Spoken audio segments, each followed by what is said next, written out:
नमस्कार विद्यार्थी मित्रांनो, मी आपला मराठी शिक्षक मनोज रामस्वामी परत एकदा इयत्ता 10वीच्या मराठी विषयाचं 7वं प्रकरण फुटप्रिंट्सचा शेवटचा आणि 4था भाग घेऊन आलेलो आहे। तर आपण पाहिलं की कशा प्रकारे रेखा मावशीचे फुटप्रिंट्स हे चंदेरी आहेत, सुंदर आहेत। त्यांचं जीवन जगण्याचे जे लाईफस्टाईल आहे त्यावरून त्यांचे पाय हे चंदेरी दिसत असतात। कारण मुळात त्यांचे पाय दिसायला घाणेरडे दिसले तरी ॲप त्यांना सांगते की त्यांचे पाय हे मोस्ट क्लीन फुटप्रिंट्स आहेत। तेच पावडे काकांचे पाय हे सुंदर गोजीरवाणे मऊ मुलायम दिसत असले तरीही त्यांनी त्यांच्या दैनंदिन व्यवहारात खूप सारा कार्बन उत्सर्जन केलेला आहे। त्यामुळे त्यांचे पाय हे काय दिसत आहेत, एकदम घाणेरडे दिसत आहेत। त्यामुळे त्यांनी त्यांच्या ॲपवर ते माहिती आली होती मोस्ट डर्टीएस्ट फुटप्रिंट्स। त्यामुळे आता हे काय झालेलं आहे, दोन वेगवेगळ्या गोष्टी सांगितल्या आहेत।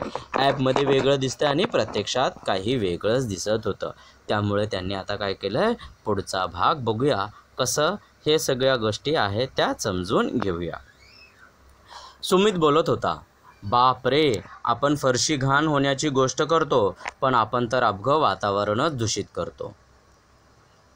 प्रदूषित करत असतो। किती प्रचंड कार्बन चिटकलेला असतो आपल्या पायांना। ग्लोबल वॉर्मिंगला हातभार लावतो आपण। तर आता सुमित काय म्हटला, सुमित म्हणतो, बाप रे, आपण जे प्रत्यक्षात दिसतंय फक्त फरशी घाण झाली म्हणून आपण रेखा मावशीला ओरडलं, पण आपण तर काय करतोय, पूर्ण वातावरणच घाण करत आहे, पूर्ण एन्व्हायरमेंटच खराब करतोय। कार्बन उत्सर्जन जास्त करून वातावरणच पूर्ण दूषित करण्याचं काम करत आहोत। आपल्या पायांना प्रचंड कार्बन चिटकलेला आहे आणि या ग्लोबल वॉर्मिंग वाढवण्यात आपला हातभार लावत आहोत, मदत करत आहोत, असं त्यांनी आपल्याला सांगितलेलं आहे। सुमित आगे बोल रहा था, बोलता है, बाप रे, हम सिर्फ अपने आंखों के सामने दिखने वाली जो फर्श है वो गंदी करने की बात करते हैं, पर हम पूरा वातावरण ही गंदा कर रहे हैं। हमारे पैरों में बहुत सा कार्बन चिटका हुआ है।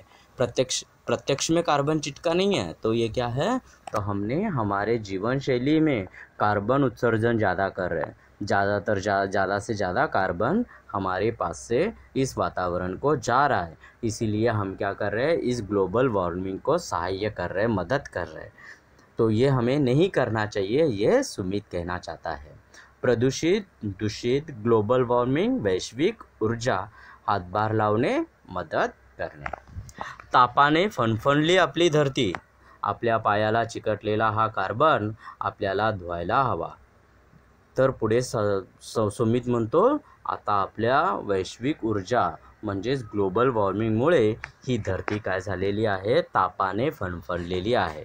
आपल्याला ताप आला तर आपण कसं होतो, एकदम जीव कासावीस होतो ना आपला, त्याप्रमाणे आता ह्या धरतीचंही तापमान आता वाढत चाललेलं आहे।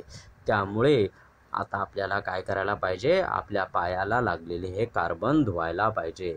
म्हणजे कार्बन आपल्या पायाला प्रत्यक्षात लागलेला नाही, तर या वातावरणाला जे दूषित करण्याचं काम आपण करतोय ते आता आपण कमी करायला पाहिजे किंवा पूर्ण बदल करायला पाहिजे।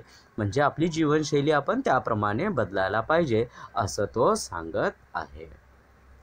तो आगे वो कहता है कि हमारी ज़मीन या फिर हमारा ग्लोब क्या हो रहा है, बुखार से तपतपा रहा है। हम बुखार से तपतपाते हैं तो हमारा बदन कैसे गर्म लगता है और हम बिल्कुल इल फील करते हैं ना।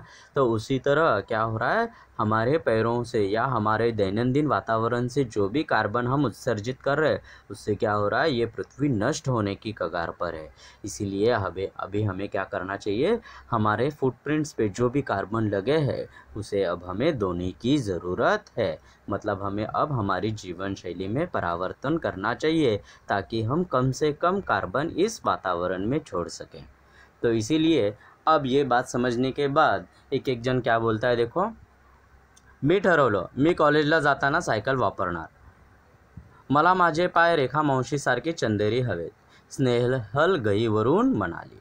अब स्नेहल ने उसको बुरा लगा था तो अब वो बोलने लगी कि मैंने अब ठान लिया, मैं तो अब कॉलेज जाऊंगी तो साइकिल पर, और मुझे अब रेखा मौसी के पैरों की तरह सिल्वर फुटप्रिंट्स चाहिए। अभिषेक भारावून म्हणाला, अभिषेक पण भारावून म्हणाला की माझ्या तर कॉलेजसमोरच बसस्टॉप आहे, आजपासून मी बसनेच ये जा करणार, एकदम ठरलं. तो अब अभिषेक बोलने लगा. हे सगळं ऐकून अभिषेकचं मन पण भारावून गेलं, म्हणजे मन भरून आलं आणि तो म्हणला माझ्या तर कॉलेजसमोरच बसस्टॉप आहे, आजपासून मी बसनंच का ये जा करणार, ठरलं एकदम. तर अभिषेक म्हटला की ठीक आहे, मी पण आता काय करणार, कॉलेजला ज्याप्रमाणे स्नेहल सायकलवरून जाईल त्याप्रमाणे माझं कॉलेज तर बसस्टॉपच्या समोरच आहे, त्यामुळे मी कशाला उगाच प्रायव्हेट गाडीने प्रवास करू, मी पण आजपासून बसनं ये जा करणार, असं त्यांनी दोघांनीही एकदम ठरवून टाकलं.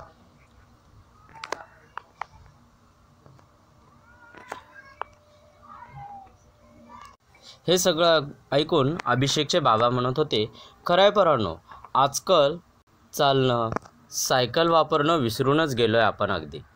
अगदी कोपऱ्यावरून भाजी जरी आणायची असली तरी आपण बाईकला किक मारतो आणि पुन्हा व्यायामाकरिता वेगळं मॉर्निंग वॉकचं नाटक करतो. तर यावर सगळ्यांचं बोलणं ऐकून सुमित बोलला की मी बसने प्रवास करेन, स्नेहल बोलली मी सायकलने कॉलेजला जाईन. त्यावर अभिषेकचे बाबा बोलले बरोबर आहे, आजकाल आपण सगळेजण चालणं विसरून गेलेलो आहोत, सायकल तर आपण वापरतच नाही, साधी कोपऱ्यावरून भाजी जरी आणायची असली तर काय करतो, बाईकला किक मारतो आणि घेऊन येतो. पण आपण त्याच्यानंतर वेगळं व्यायाम करायचं म्हणून वेगळं नाटक करत असतो.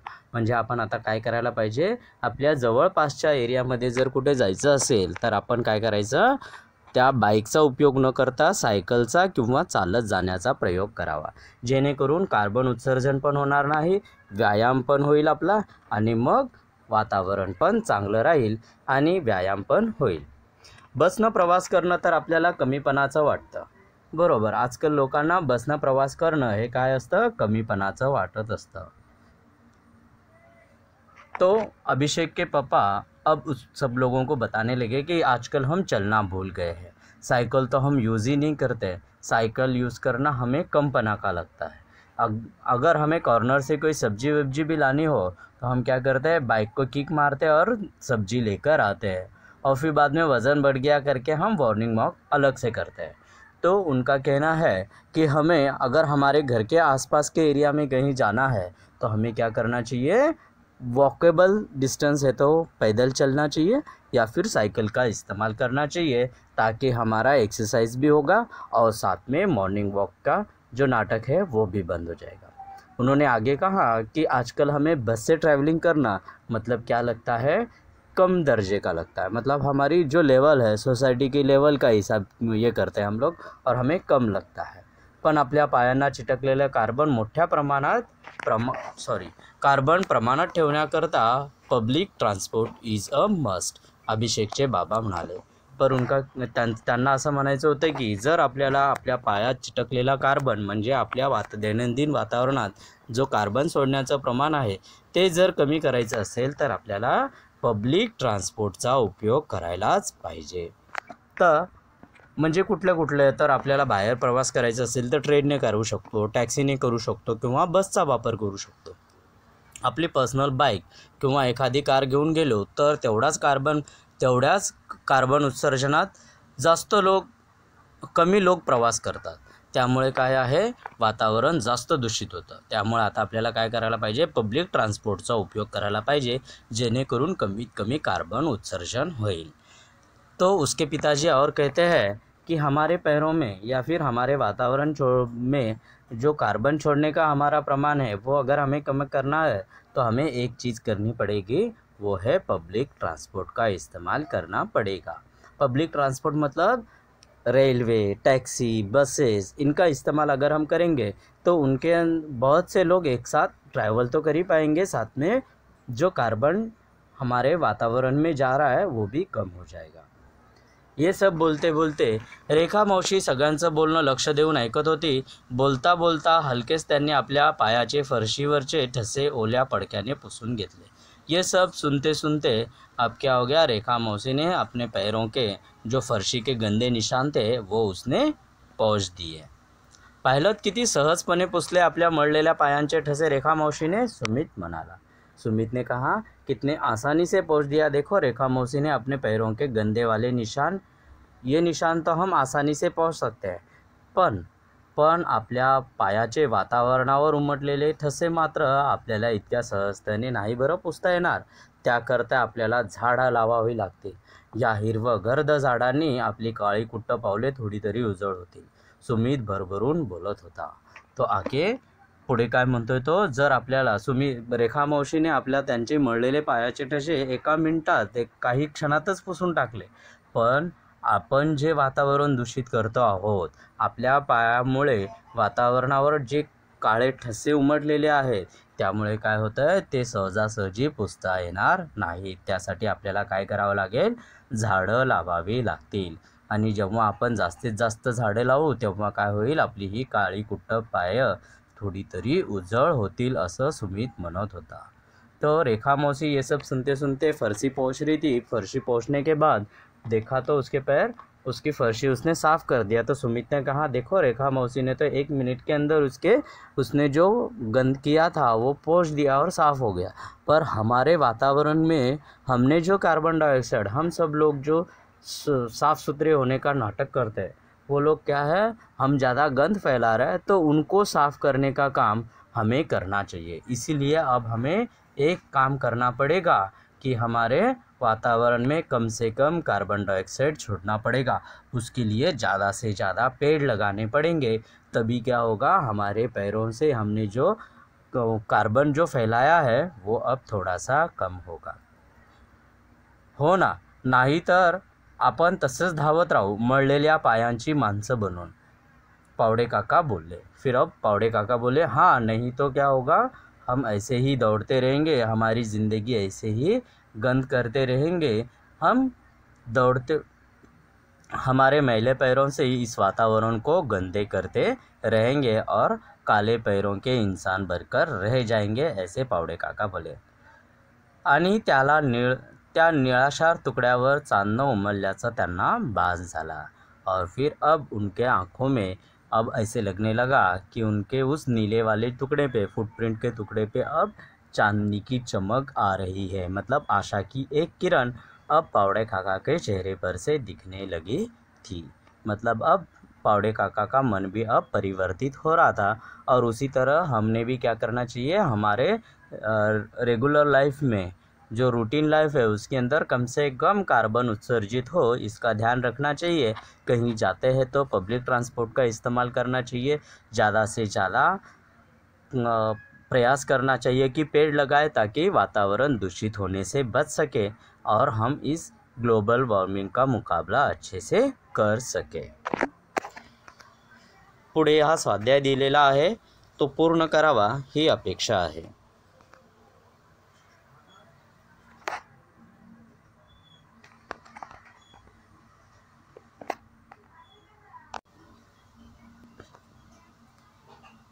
Save environment for future generations. धन्यवाद।